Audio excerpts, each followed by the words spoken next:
Selamat pagi Bu, perkenalkan nama saya A. Carolina Brusubati.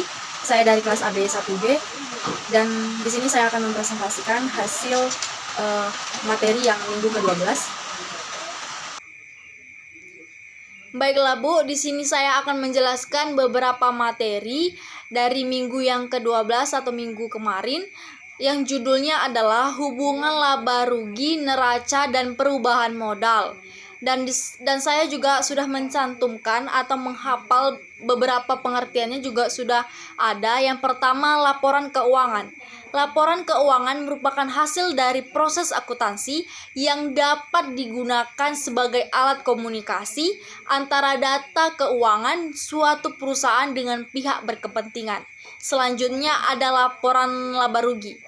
Laporan laba rugi ini juga memiliki pengertian, yaitu merupakan laporan yang menggambarkan hasil-hasil yang telah dicapai oleh perusahaan serta beban yang terjadi selama periode tertentu. Melalui laporan keuangan. Melalui laporan keuangan inilah perusahaan akan mendapatkan berbagai wawasan terkait kondisi keuangan serta transaksi bisnis yang sedang berjalan. Mengapa demikian? Karena itulah dia tentang pemahaman laporan keuangan tersebut.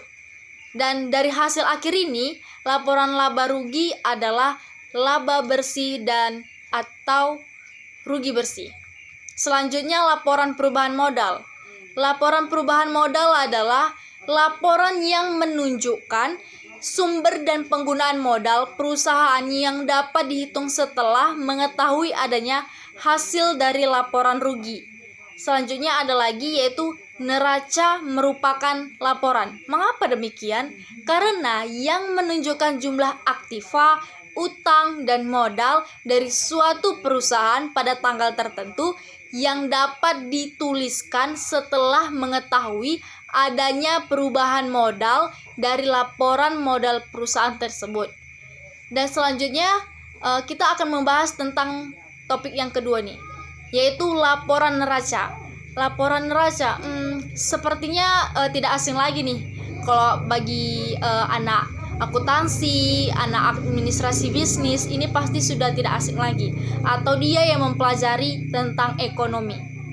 Karena laporan neraca ini dia itu bersangkutan tentang sama juga kayak laba rugi, tentang perhitungan laporan keuangan dalam perusahaan dagang. Mengapa demikian? Di sini saya akan menjelaskannya. Ada beberapa pengertian. Neraca merupakan suatu hal pokok dalam suatu laporan keuangan, dan terutama dalam perusahaan neraca menjadi kebutuhan penting dalam perkembangan perusahaan. Mengapa demikian? Karena pada dasarnya neraca adalah suatu laporan keuangan yang di dalamnya terdapat beberapa informasi mengenai akun-akun aktiva serta hal-hal yang menjadi kewajiban perusahaan dalam periode. Di sini juga ada beberapa cara menyusun neraca. Kalian pasti belum tahu ya gimana cara menyusun neraca. Di sini saya akan menjelaskannya. Cara menyusun neraca. Sebelum menyusun neraca ini memiliki beberapa hal yang harus kita perhatikan itu. Kenapa? Karena sebelum menyusun neraca ini, hal inilah yang harus kita perhatikan terlebih dahulu gitu. Kita utamakan gitu. Yang pertama, aset. Aset itu ada beberapa bagian lagi atau di dalamnya jenisnya gitu ya kan. Yang pertama kas, surat, terus piutang, persediaan, dan set tetap. Selanjutnya ada lagi nih, yaitu kewajiban. Kewajiban pun juga sama, itu mempunyai beberapa bagian lagi, yaitu hutang akun, kewajiban yang masih harus dibayar, terus hutang jangka pendek dan hutang jangka panjang. Dan nih yang terakhir nih, yang ketiga, yaitu ekuitas pemegang saham. Ekuitas pemegang saham ini pun juga memiliki beberapa bagian, yaitu tambahan modal disetor, saham, laba ditahan, dan saham treasury. Dan disinilah kita akan membahas tentang cara menyusun neraca. Ada beberapa bagiannya, yaitu tentukan tanggal dan periode laporan. Selanjutnya identifikasi aset Anda. Mengapa demikian? Karena dari situlah kita akan memahaminya gitu loh. Dan yang ketiga juga, identifikasi kewajiban Anda. Selanjutnya, hitung ekuitas pemegang saham. Itu sangat penting karena itu akan mencatat beberapa saham-saham kita.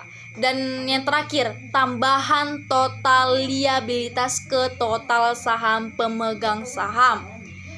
Ada nih juga kita akan membahas tentang membaca neraca. Jangan salah, membaca neraca ini penting banget karena tidak mungkin bagi orang gitu ya, mungkin bagi orang alah seperti ini seperti itu gitu. Tetapi itu membaca neraca itu cukup penting karena ada beberapa yang harus kita perhatikan, tidak senonoh gitu kan, tidak asal-asalan gitu. Dia juga mempunyai caranya gitu. Yang pertama itu ada bagiannya itu. Hal utama yang harus kita perhatikan yaitu membaca neraca adalah neracanya terlebih dahulu, atau dibilang bentuk neracanya itu yang kita perhatikan terlebih dahulu. Gitu dia. Dan disinilah kesimpulan dari laporan neraca adalah sebuah laporan yang erat kaitannya dengan keuangan. Kenapa demikian?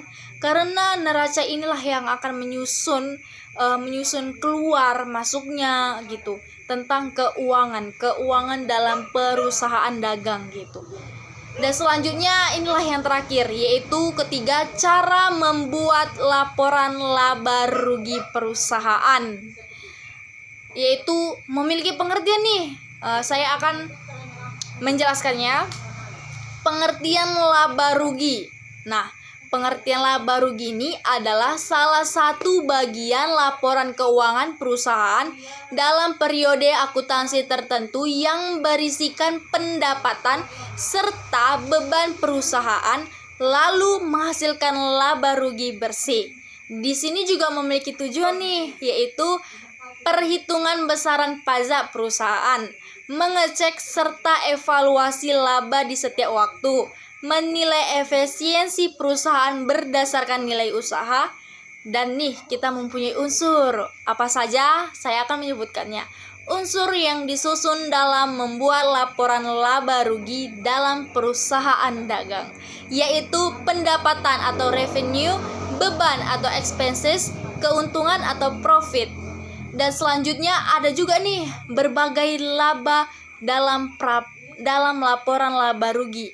Ada nih bagiannya, saya akan menyebutkannya, yaitu laba kotor, laba operasi, laba sebelum pajak, dan laba bersih. Selanjutnya juga kita akan inilah yang terakhir dari materi kita ini, yang ke-12, yaitu persiapan menyusun laporan laba rugi. Itu sangat penting karena dalam menyusun laporan laba rugi ini harus memiliki persiapan. Jika kita tidak menyusunnya, itu akan menjadi suatu kesalahan yang besar bagi kita.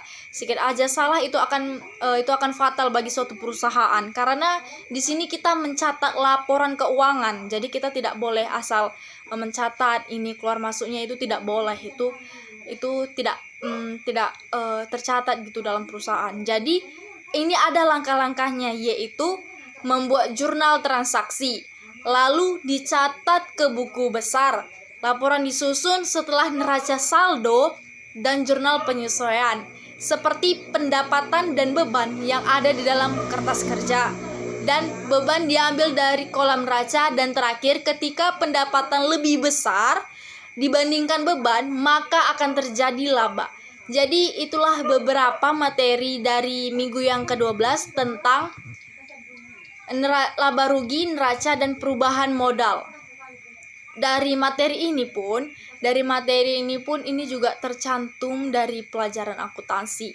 Karena di sini juga kita dapat menghitung keuangan gitu. Dan dari pengantar bisnis ini juga lah kita sudah memahaminya gitu. Kita dapat mempelajarinya lagi gitu.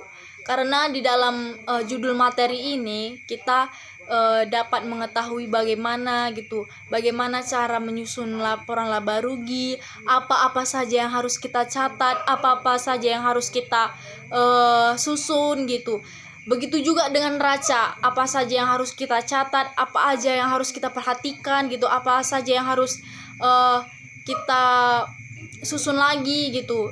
Semuanya memiliki peraturan, semuanya memiliki persiapan, susunan dan struktur yang masing-masing sudah ditentukan gitu oleh setiap seperti laba rugi tadi, neraca dan perubahan modal. Jadi dalam materi ini kita sudah memahami gitu bagaimana gitu, apa saja pengertiannya gitu. Dan disinilah akhir dari penjelasan saya. Baik lebih dan kurangnya saya minta maaf. Terima kasih. Selamat pagi, Bu. Sampai jumpa kembali.